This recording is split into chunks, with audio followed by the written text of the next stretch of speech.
The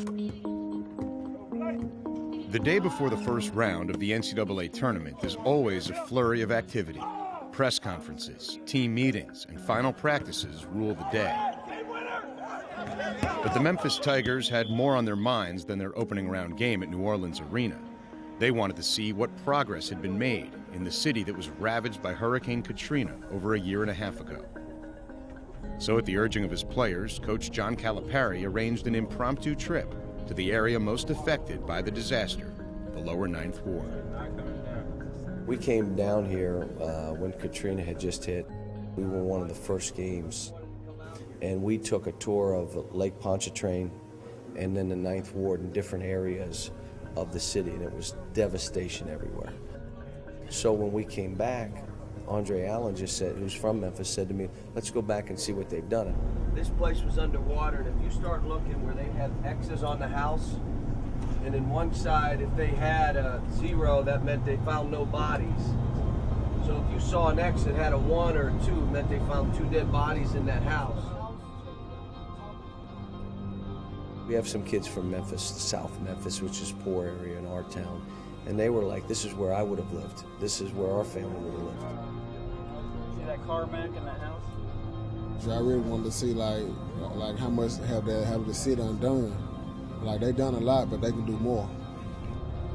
More could have been done. The lower Ninth Ward bore the brunt of some of the city's worst damage during Hurricane Katrina.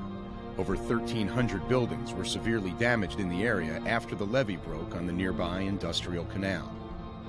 Since then, rising insurance premiums and a lengthy government aid process have made the recovery a sluggish one for those wanting to return home. On TV, I was seeing it on TV, I was just like, it ain't really like that. When you see it in person, it's really true, in real life. It's really sad for people who have houses down here and they lose their home, now they ain't got nowhere to live. I just wanted to see just actually what was left of what, what had been torn down. I mean, it's not a good positive sight, but, there are people out there fixing on and trying to give it a little life. A lot of our guys can really relate because of the environments that they come from, the type of neighborhoods they are. I wouldn't be surprised if they would want to get out and help and try to help these people, better their lives and get back to where they were.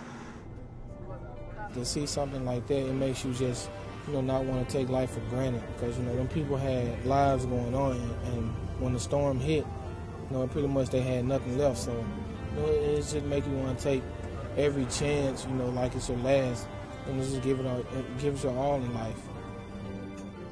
I always call it stir your mind. I mean, when you're in this tournament, the teams with minds that have been stirred, those are the teams that'll advance. And so anytime you can stir them and do those things, I think it's good.